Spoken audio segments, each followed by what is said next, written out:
নমস্কার, সেরা 11 নিয়ে আপনাদের সাথে আমি প্রিয়াঙ্কা। দিন ভর আমরা নজর রেখেছিলাম রাজধানীর দিকে। রবিবাসরীয় রাজধানীতে একেবারে টান টান উত্তেজনা। প্রত্যেকের মনে একটা প্রশ্ন উঠছিল যে তৃণমূলের বেসুরো সাংসদরা তারা যে দফায় দফায় স্ট্র্যাটেজি বৈঠক করছেন, সেই স্ট্র্যাটেজি বৈঠকের পর তাদের অবস্থান কি হবে। তাদের অবস্থান দেখাই আপনাদেরকে গ্রাফিক্যাল প্রেজেন্টেশনের মাধ্যমে। দেখুন, তৃণমূলের মধ্যে যারা রয়েছেন, অর্থাৎ যে প্রশ্ন উঠছিল যে তারা কি আলাদা শিবিরে যাবেন নাকি আলাদা ব্লক করবেন তৃণমূলের মধ্যেই থেকে, নাকি নতুন দলে মিশবেন। যাবতীয় জল্পনা উস্কে দেয় সামনে প্রশ্ন আসা। তারপর আমরা কি দেখলাম, তৃণমূলের বেসুরোরা তারা মিশছেন নতুন দলে। কোন পার্টি? হাওড়ার পার্টি। সেই পার্টির নাম কি? Nationalist citizens party of India, অর্থাৎ এনসিপিআই। এনসিপিআই এর দলে মিশছেন তৃণমূলের বেসুরো সাংসদরা। আমরা দেখি আজ যখন তৃণমূলের দুই সাংসদ তারা স্পিকারের কাছে যান এবং তারা অবজেকশন জানান, অর্থাৎ তৃণমূলের মধ্যে থেকেই আলাদা ব্লক করা যাবে না। তারপর আমরা কি দেখলাম, যে বেসুরো সাংসদরা তারাও যান স্পিকারের কাছে। দফায় দফায় বৈঠক হয়, আর সেই বৈঠকের পরেই কাকলি ঘোষ দস্তিদার তিনি জানান নতুন দলে মিশে এনডিএ কে সমর্থন করবেন তৃণমূলের বেসুরোরা। 2023 সালে ত্রিপুরার ভোটে লড়ে এনসিপিআই।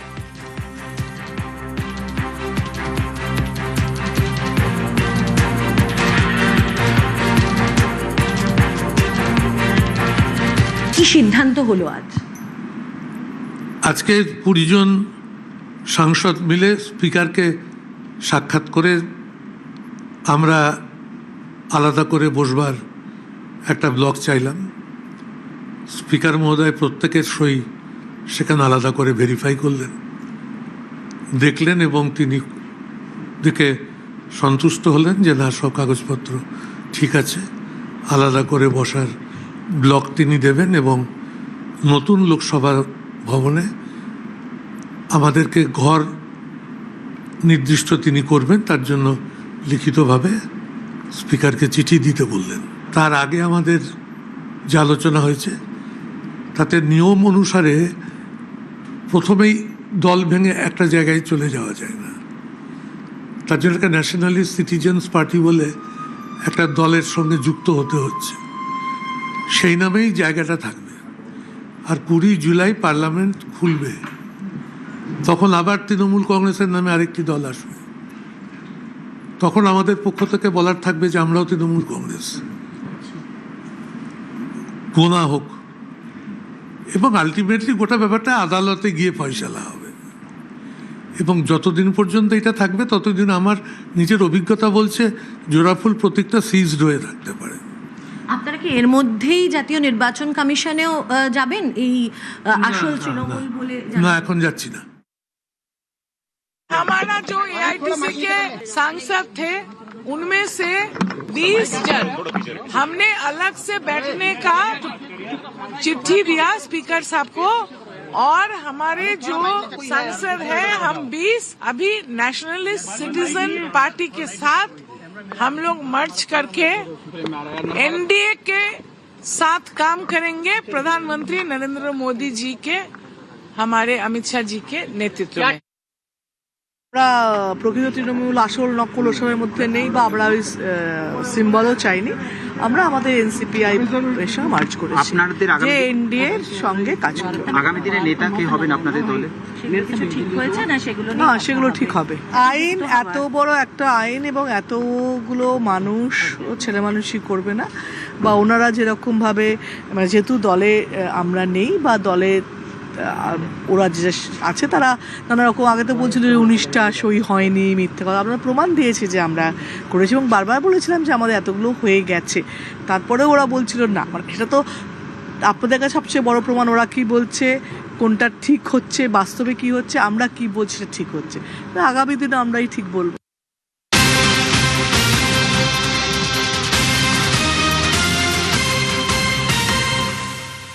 এই যে তৃণমূলের বেসুরোরা মিশছেন নতুন দলে, এটা কি সংবিধান সম্মত? এর ব্যাখ্যা কি হতে পারে শুনবো প্রতিনিধি কৌশিক দাশগুপ্ত থেকে।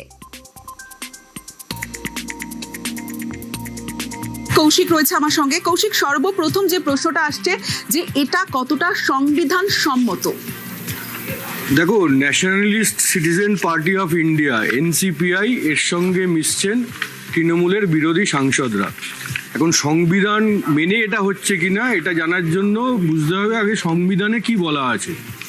সংবিধানে বলা আছে যে কোনো একটি রাজনৈতিক দলের এমপি বা এমএলএরা যদি 2/3 এমপি বা এমএলএ সেই দল থেকে বেরিয়ে যান তাহলে তারা দলত্যাগ বিরোধী আইনের মধ্যে আওতায় পড়বেন না, অর্থাৎ তাদের সাংসদ বা বিধায়ক পদ খারিজ হবে না। এক্ষেত্রেও তাই হয়েছে। সংসদে তৃণমূলের 2/3 বেশি সাংসদ বেরিয়ে গেছেন। এইবার তারা কি কোনো ব্লক আলাদা দলের সঙ্গে মিশতে পারেন? সংবিধান বলছে হ্যাঁ, 2/3 সাংসদ যদি বেরিয়ে যায় তাহলে তারা অন্য একটি দলের সঙ্গে মিশতে পারে। তাহলেই কি মিটে গেল সব? কারণ সংবিধান বলছে দলের সঙ্গে মিশতে পারে, কিন্তু এই যে এনসিপিআই এর কথা শোনা যাচ্ছে, এটা কি আদৌ কোনো দল? পাড়ার 10 জন মিলে যদি একটা দল গড়ে সেটা কি দল হবে? তাহলে দলটা বলতে ইলেকশন কমিশন কাকে বোঝে?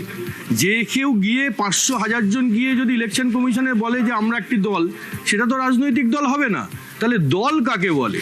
দল হচ্ছে তারাই যাদের নাম ইলেকশন কমিশনের খাতায় আছে, অর্থাৎ ইলেকশন কমিশন দ্বারা রেজিস্টার্ড, নথিবদ্ধ যাদের নাম, তারা হচ্ছে দল।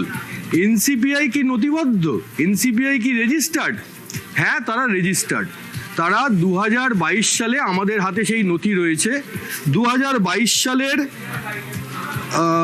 13/10/2022 এই তারিখে তারা আবেদন জানিয়েছিল যে তাদের যেন ইলেকশন কমিশন নথিবদ্ধ করে। সেই মতো তারা তাদের নথিবদ্ধ হয়, তারা রেজিস্টার্ড হয়, তারপর তারা ভোটেও লড়ে। এক্ষেত্রে জানিয়ে দিই, এই দলটি কিন্তু বাংলারই দল, হাওড়ার দল। তারা ভোটে লড়েছিল লাস্ট 2023 সালে ত্রিপুরার বিধানসভা ভোটে। তাহলে বোঝা গেল এটা একটা দল। তাহলে সংবিধান যে কথা বলেছে যে 2/3 সাংসদ বা বিধায়ক মিলে অন্য দলে মিশতে পারে, তাহলে এরা মিশতে পারে। আচ্ছা, এরা কীরকম দল?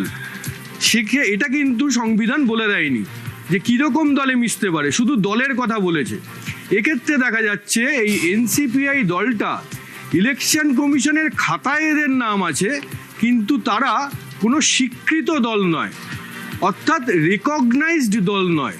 তাহলে এবার জানতে হবে রিকগনাইজড দল কারা। রিকগনাইজড দল অর্থাৎ স্বীকৃতি, যারা ইলেকশন কমিশনের স্বীকৃতি পাচ্ছে, সেরকম দল হয় দু রকম, হয় স্টেট পার্টি অথবা ন্যাশনাল পার্টি। স্টেট পার্টি এবং ন্যাশনাল পার্টি হতে গেলে বেশ কিছু ক্রাইটেরিয়া মেনটেন করতে হয়। যেমন ভোটে একটা নির্দিষ্ট সংখ্যায় ভোট পেতে হয়, একাধিক নির্বাচনে লড়তে হয়, তবে এই স্বীকৃতিগুলো পাওয়া যায়। ন্যাশনাল পার্টি হতে গেলে আরও বড় সাফল্য পেতে হয়, ভোটে আরও বেশি জনপ্রতিনিধি লাগে। কিন্তু এরা তার কোনোটাই নয়, এই এনসিপিআই। অর্থাৎ এনসিপিআই একটি ইলেকশন কমিশনের খাতায় নাম থাকা একটি দল, রাজনৈতিক দল, কিন্তু তারা ইলেকশন কমিশন স্বীকৃত দল নয়। সংবিধানে কিন্তু বলা নেই, সংবিধানে শুধু বলা আছে একটি দলের সঙ্গে মার্চ করতে পারবেন। সংবিধানে কিন্তু বলা নেই যে তাকে স্বীকৃত দল হতে হবে, রিকগনাইজ দল হতে হবে। এই কারণেই সংবিধান বিশেষজ্ঞরা মনে করছেন যে এনসিপিআই এর সঙ্গে এভাবে তৃণমূলের বেসুরো সাংসদরা, যারা সংখ্যায় 2/3 বেশি, তারা মিশতেই পারেন। আমরা স্পিকারকে চিঠি দিয়েছি যে এইরকম যারা একটা আলাদা জোট যেটা করতে চাইছেন, এটা সংবিধানের বিরুদ্ধে, এটা কোনো লিগ্যাল স্ট্যান্ডিং নেই, আর এটা হতে পারে না। এটা হতে পারে না কারণ যারা লেজিসলেটর পার্টিতে আছেন, যারা লেজিসলেটর, যারা দলের রিপ্রেজেন্টেটিভ হাউসের মধ্যে, তারা স্প্লিট করে অন্য একটা পার্টি বা অন্য একটা সেপারেট গ্রুপ বানাতে পারেন না। The constitution is very clear. There is no legality in a separate group. আমরা লেটার দিয়ে দিয়েছি অলরেডি, আমাদের লেটার দিয়ে দিয়েছি। 10th schedule of the constitution একবার সংশোধিত হয়েছে। এখন যেটা বলছে যে এমনিতে কোনো দলে নির্বাচিত হলে কোনো সাংসদ বা বিধায়ক বেরিয়ে যেতে পারেন না, অ্যান্টি ডিফেকশন লতে আটকে যাবে। কিন্তু 10th শিডিউল একটা এক্সেপশন দিয়েছে। সেই এক্সেপশনটা হচ্ছে যে 2/3 যদি একসঙ্গে বেরিয়ে যায় এবং তারা যদি কোনো পার্টির সঙ্গে মার্জ করে যায়, তাহলে সেক্ষেত্রে তাদের সদস্যপদ বাতিল হবে না। কিন্তু এক্ষেত্রে কিন্তু কোথাও বলা নাই যে রেকগনাইজ পার্টি হতে হবে, সে রেজিস্টার্ড হতেই হবে। রেজিস্টার্ডও ইলেকশন কমিশনই করে, কিন্তু তার কোনো বাধা নিষেধ নেই। এই ক্ষেত্রে বলা হচ্ছে 2/3 কিন্তু মার্জ করতে পারে যে কোনো পার্টির সঙ্গে, সেটা ন্যাশনাল হতে পারে, স্টেট হতে পারে, রেকগনাইজড হতে পারে, না রেকগনাইজড হতে পারে। সুতরাং এনসিপিআই এর সঙ্গে যদি 2/3 সাংসদরা আজকে একত্রিত হওয়ার সিদ্ধান্ত নেন, তার মধ্যে বেআইনি কিছু নেই। এনডিএ হচ্ছে একটা অ্যালায়েন্স, না ওটা কিন্তু পলিটিক্যাল পার্টি নয় under the Election Commission of India. এই অ্যালায়েন্স হচ্ছে একটা loose agreement between the parties, সুতরাং সেটা তারা যোগ দিতেই পারে এবং সেখানে একত্রে মিলেমিশে সিদ্ধান্ত তারা নিতেই পারে।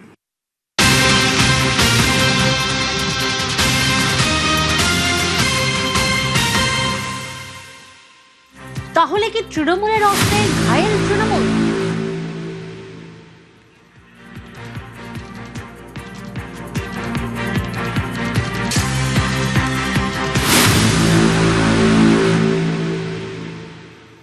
নিউজরুম থেকে কৌশিক রয়েছে। কৌশিক, এরা বলছে সংবিধান বিরোধী, তার মানে এই চিঠিকে সামনে রেখেই বেসুরোদের মাস্টার স্ট্রোক।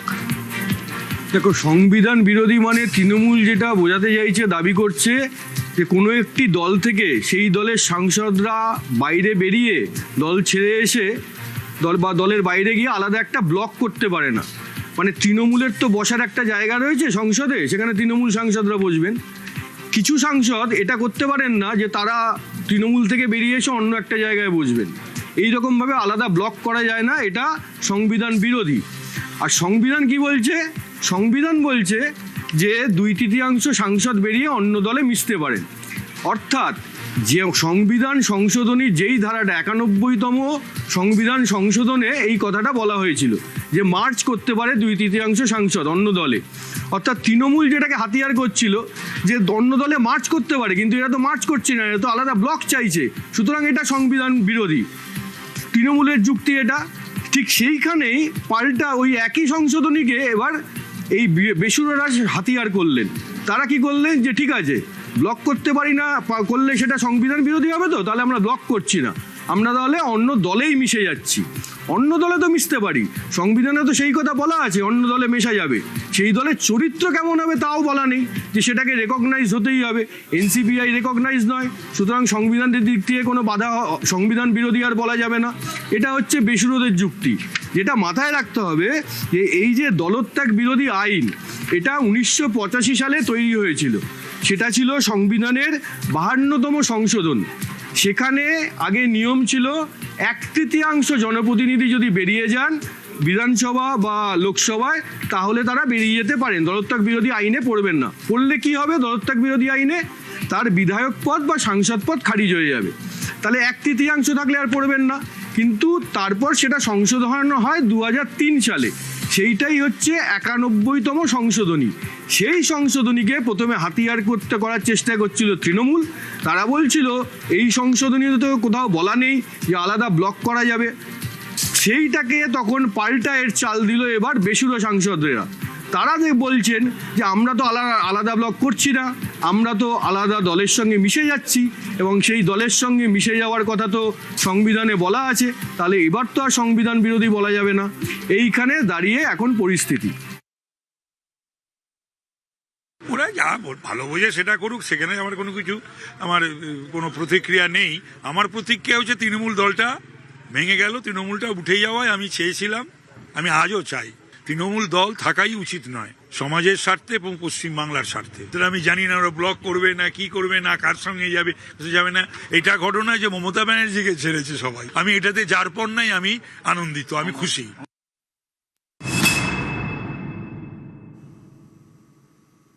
আজ অভিষেক বন্দ্যোপাধ্যায়কে 8.5 ঘন্টা জিজ্ঞাসাবাদ করা হয়। সই জাল তদন্তের দ্বিতীয় দিন অভিষেক বন্দ্যোপাধ্যায়কে জিজ্ঞাসাবাদ। ভবানী ভবনে সই জাল তদন্ত এবং সেই তদন্তের প্রেক্ষিতেই অভিষেক বন্দ্যোপাধ্যায়কে জিজ্ঞাসাবাদ। রৌনক প্রতিনিধি আমাদের সঙ্গে রয়েছেন, সরাসরি রৌনকের কাছে যাব। রৌনক, বৃহস্পতিবার আমরা দেখেছিলাম প্রায় 5.5 ঘন্টা জিজ্ঞাসাবাদ করা হয় অভিষেক বন্দ্যোপাধ্যায়কে, এবং আজ প্রায় 8.5 ঘন্টা জিজ্ঞাসাবাদ। সিআইডি সূত্রে আমরা কি জানতে পাচ্ছি, সব প্রশ্নেরই কি উত্তর দিয়েছেন অভিষেক বন্দ্যোপাধ্যায়? কোন কোন প্রশ্নের মুখে পড়তে হয়েছে অভিষেককে? দেখো একেবারে সিআইডি সূত্রে যেটা জানা যাচ্ছে, অভিষেক বন্দ্যোপাধ্যায়ের উত্তর নিয়ে কিন্তু আধিকারিকরা সন্তুষ্ট নয়, কারণ প্রায় 14 ঘন্টার কাছাকাছি দুদিন মিলে জিজ্ঞাসাবাদ করা হলেও একাধিক গুরুত্বপূর্ণ যে সমস্ত প্রশ্ন ছিল সিআইডি, সেই সমস্ত প্রশ্ন কিন্তু কার্যত এড়িয়ে গেছেন অভিষেক বন্দ্যোপাধ্যায়, এবং পরবর্তীতেও তাকে কিন্তু এই সইজাল কাণ্ডে সিআইডি ডাকতে পারে।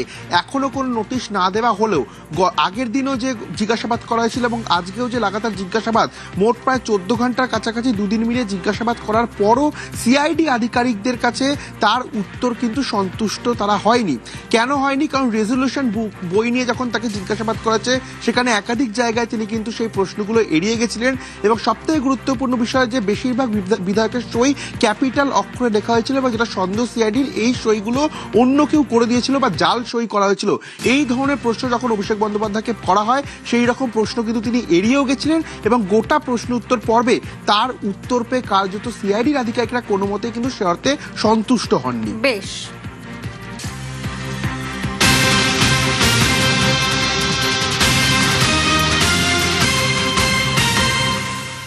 অভিষেক বন্দ্যোপাধ্যায় এবং কুণাল ঘোষকে মুখোমুখি জিজ্ঞাসাবাদ সিআইডি। ভবানী ভবনে কুণাল ঘোষকে 3.5 ঘন্টা জিজ্ঞাসাবাদ করা হয়।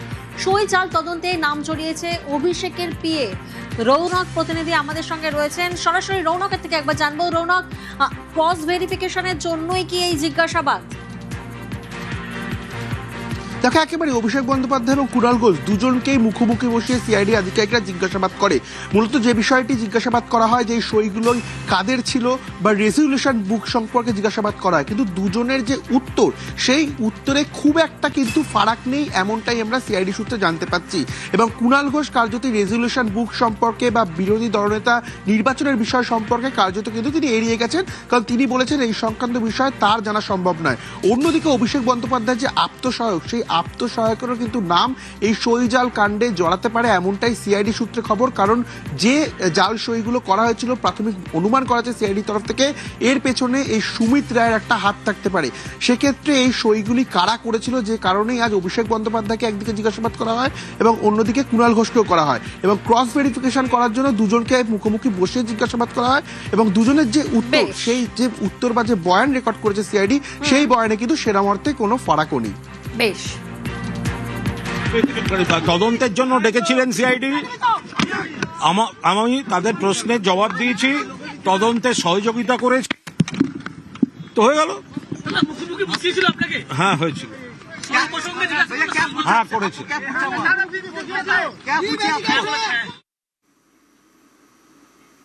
একদিকে মুখোমুখি জিজ্ঞাসাবাদ আর অন্যদিকে অভিষেকের পেয়ে সুমিত রায়ের খোঁজে এসটিএফ। সুমিত রায়ের খোঁজে ভবানী ভবনে এসটিএফ। বৃহস্পতিবার অভিষেকের সঙ্গে সিআইডি দফতরে সুমিত। আজ অভিষেকের সঙ্গে সুমিতের দেখা মেলেনি। সুমিতের খোঁজে আজ ভবানী ভবনে এসটিএফ। কোটি টাকার প্রতারণা, জমি কেলেঙ্কারির অভিযোগ। গতকাল সুমিতের খোঁজে অভিষেকের বাড়িতে পুলিশ যায় আমরা জানি, আর আজ এসটিএফ গঠন।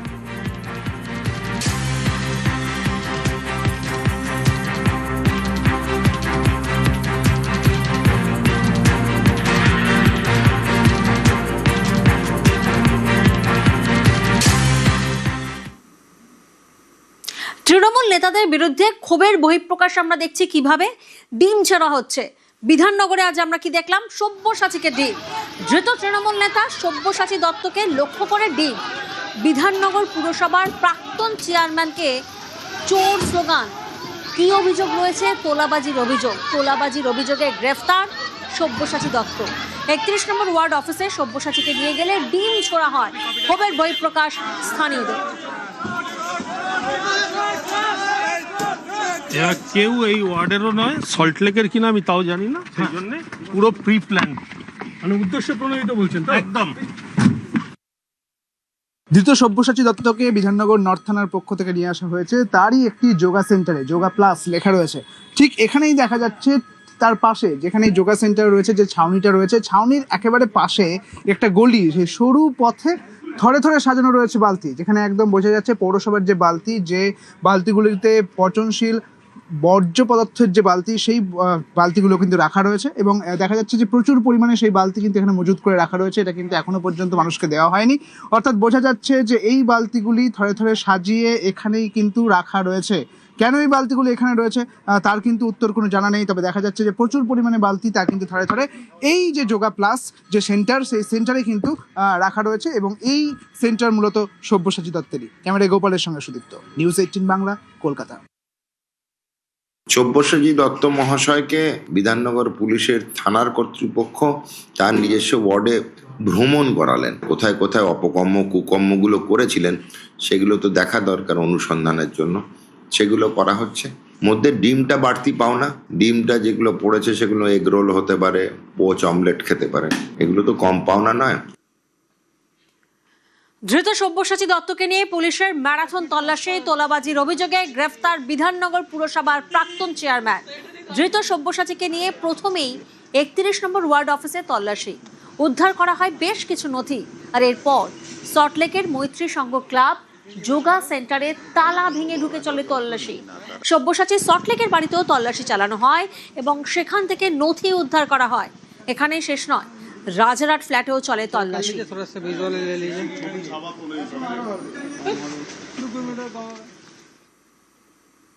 রাজ্যে পালা বদলের পরেও বদলায়নি দাদাগিরির ছবি। আবারও সালিশি সভায় বিচারের নামে মস্তানি। চুরির অভিযোগে যুবককে গাছে বেঁধে ব্যাপক মারধর করা হয়, 25,000 টাকা জরিমানা। দেগঙ্গায় চাঞ্চল্যকর অভিযোগ তৃণমূলের বিরুদ্ধে।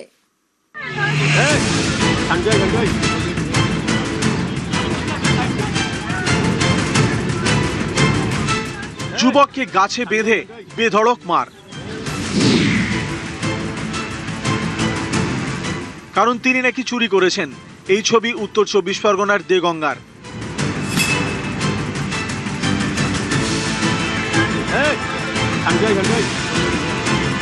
চৌঠা মে রাজ্যে পালাবদল। অভিযোগ এর পরেও তৃণমূলের দাদাগিরির ছবি বদলায়নি, যেমন দেগঙ্গার ঘোষালের আবাদ এলাকায়। শনিবার রাতে এখানকার এক যুবক চুরি করেন বলে অভিযোগ। এরপর চলে যান শ্বশুর বাড়ি পাশের গ্রামে। অভিযোগ রবিবার সকালে ওই যুবককে ডাকেন এলাকার তৃণমূল কর্মীরা, সেই মতো পৌঁছেও যান। এরপর নাকি সালিশি সভা বসে। অভিযোগ যুবককে 25,000 টাকা জরিমানা করা হয়, কেড়ে নেওয়া হয় মোটর বাইক, লেখানো হয় মুচলেখা। এখানে শেষ নয়, যুবককে গাছে বেঁধে মারধর করা হয়। তাকে উদ্ধার করেন স্থানীয়রা, নিয়ে যাওয়া হয় হাসপাতালে।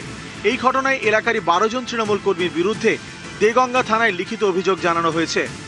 আমার মারধর করেছে গাছে বেঁধে, টিএম ছিল সেটা। ওই চুরি সন্দেহ করছে।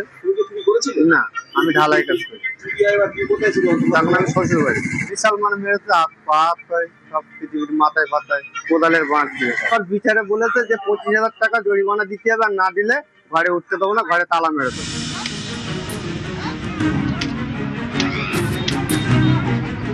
বছর দুয়েক আগে উত্তর দিনাজপুরের চোপড়া দেখেছিল তৃণমূল বিধায়ক ঘনিষ্ঠ তাজিমুল ইসলামের দাদাগিরি, যাকে অনেকে বলেন জেসিবি। সালিশি সভায় এক যুগলকে রাস্তায় ফেলে ব্যাপক মারধর করে, সেই ছবি ভাইরাল হয়। তাজিমুলকে গ্রেপ্তার করে পুলিশ। উত্তর 24 পরগনার আড়িয়াদহের এক সময়ের ত্রাস জয়ন্ত সিং। অভিযোগ তালতলা ক্লাবে বিচার সভা বসাতো জয়ন্ত এবং তার সাকরেদরা। তারপর জয়ন্তের নিদান মাফিক শাস্তি দেওয়া হতো। প্রকাশ এক সাকরেদকে আগ্নেয়াস্ত্র চালানোর প্রশিক্ষণ দিতেও দেখা যায় জয়ন্তকে।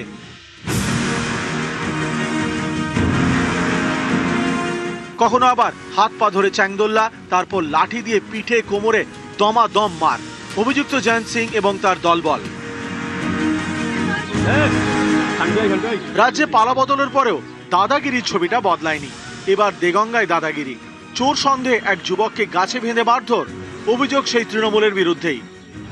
তৃণমূলের আমলে শাসকের আইন চলতো, এখন সরকার পরিবর্তন হয়েছে, দুর্ভাগ্যজনক সেই একই ঘটনা ঘটেছে ঘোষালাবাদে। তৃণমূলের নেতারা আইন কেন নিজেদের হাতে তুলে নেবে? ঘটনা যদি ঘটিয়ে থাকে, প্রকৃত যে দোষী সে শাস্তি পাক।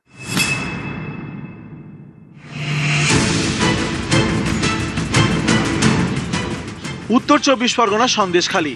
এখানকার আখড়াতলার বাসিন্দা কমল মণ্ডল, বিজেপির সন্দেশখালীর 1 নম্বর মণ্ডলের সচিব। শনিবার রাতে তার বাড়িতে আগুন, পুড়ে যায় বেশ কিছু জিনিস। শেষমেশ বাড়ির লোকজনই আগুন নেভান। বিজেপি নেতার অভিযোগ, বাড়িতে আগুন লাগানোর পিছনে রয়েছে তৃণমূল। এখানকার কিছু দুষ্কৃতী, তারা ভোটের আগেও আমাদেরকে বিভিন্নভাবে অত্যাচার করেছে, পুলিং এজেন্ট যেতে দেবে না, বুথ সভাপতিদেরও হুমকি দিয়েছে, আমাদেরও হুমকি দিয়েছে। আবার ভোটে জেতার পরে তারাই আবার ঘরে আগুন ধরিয়ে দিয়েছে। উত্তর 24 পরগনা থেকে জিয়াউল আলম, নিউজ 18 বাংলা।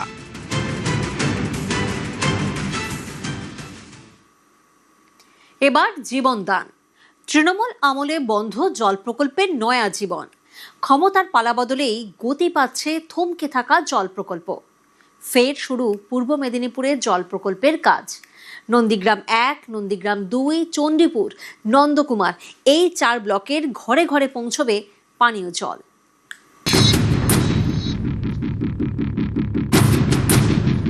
কল আছে, জল নেই। জলের লাইন আছে, কানেকশন নেই। চরম জল কষ্ট, জলের জন্য কঠিন যুদ্ধ, জীবন যুদ্ধ। তৃণমূল জামানায় এই হাহাকার দেখেছে বাংলা।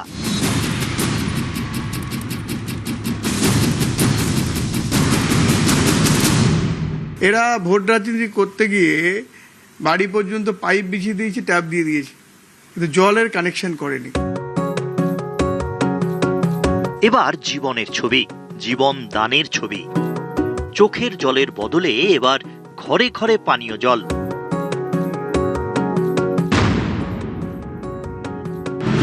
পূর্ব মেদিনীপুরের 4 ব্লক, নন্দীগ্রাম 1, নন্দীগ্রাম 2, চণ্ডীপুর, নন্দকুমার এই 4 ব্লকের প্রত্যেক ঘরে পৌঁছে যাবে পানীয় জল। সরকারি এই প্রকল্পে বরাদ্দ টাকার পরিমাণ 1200 কোটি। 4টি ব্লক, নন্দীগ্রাম 1, 2, চণ্ডীপুর এবং নন্দকুমার, এই 4টি ব্লকের উপরে রূপনার নদীর মিষ্টি জলকে একেবারে দনিপুর থেকে ওখানে সাকশন পাইপের জল বনভেড়া পর্যন্ত আসবে, এখান থেকে পিউরিফাই হয়ে 4টে ব্লকে পৌঁছবে। 2022 সালে এই প্রকল্পের কাজ শেষ হওয়ার কথা ছিল, কিন্তু প্রাক্তন মুখ্যমন্ত্রী তিনি এই স্বপ্নের প্রকল্প আর ত্বরান্বিত করেননি। আমাদের প্রিয় মুখ্যমন্ত্রী, এটা তারই হাতের তৈরি করা প্রকল্প, তাই তিনি আমাদের সকলকে টার্গেট দিয়েছেন 3 থেকে 4 মাসের মধ্যে এই কাজ সম্পন্ন করতে হবে। পানীয় জল জীবনেরই আরেক নাম, সেই জীবনেরই দম বন্ধ। 2019 সালে তৃণমূল জামানায় এশিয়ান ডেভেলপমেন্ট ফান্ডের টাকায় শুরু হয় জল প্রকল্পের কাজ। বছর 4 মধ্যেই কাজে ইতি। 2023-এ বন্ধ হয়ে যায় প্রকল্পের কাজ। জল তেষ্টা জলে গেছে, এবার সেখানেই জীবনদান। মুখ্যমন্ত্রী শুভেন্দু অধিকারীর নির্দেশে ফের জোর কদমে শুরু হয়েছে প্রকল্পের কাজ। লক্ষ্য সবার ঘরে পানীয় জল, সবার ঘরে জীবনদান। পূর্ব মেদিনীপুরের মহিষাদল আর তমলুকের মাঝখানে দনিপুর। এই দনিপুরের পাশ দিয়েই বয়ে গেছে রূপনারায়ণ। এখানেই চলছে জল পরিশোধন প্রকল্পের কাজ। বড়সড় এই জল প্রকল্পের কাজ আচমকাই বন্ধ হয়ে যায় এবং প্রায় বন্ধ হয়ে যাওয়া সেই কাজ যাতে দ্রুত চালু হয়, দ্রুত গতিতে কাজ শেষ হয়, সেই নির্দেশ হলদিয়ার বৈঠক থেকে মুখ্যমন্ত্রী দেন এবং সেই নির্দেশ পাওয়ার পরই কিন্তু কাজে গতি এসেছে। প্রকল্পের কাজ শেষ হলেই পরিশুদ্ধ জল পৌঁছে যাবে নন্দীগ্রাম 1, 2, চণ্ডীপুর ও নন্দকুমার ব্লকের প্রতি বাড়িতে।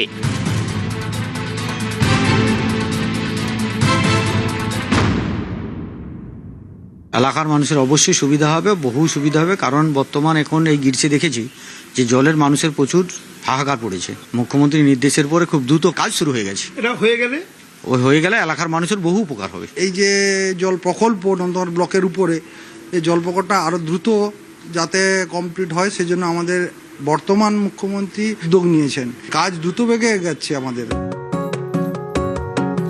জীবন যুদ্ধে জয়ের পর এবার নতুন জীবনের প্রতীক্ষা। মুখ্যমন্ত্রী শুভেন্দু অধিকারীর নির্দেশে জোর কদমে শুরু প্রকল্পের কাজ। জল প্রকল্পের এই যে গড়ার কাজ, সেই কাজ শেষ হলে শুধুমাত্র যে নন্দকুমার কিংবা চণ্ডীপুর নয়, একই সঙ্গে আরও 2টি অর্থাৎ নন্দীগ্রামের 1 এবং 2 দুটি ব্লকেরও মানুষ সুবিধে পাবে। সেই কাজ দ্রুততার সঙ্গে শেষ করার লক্ষ্যে মুখ্যমন্ত্রীর নির্দেশে তোড়জোড় শুরু হয়েছে। ক্যামেরায় পিন্টু সরকারের সঙ্গে সুজিত ভৌমিক, নিউজ 18 বাংলা।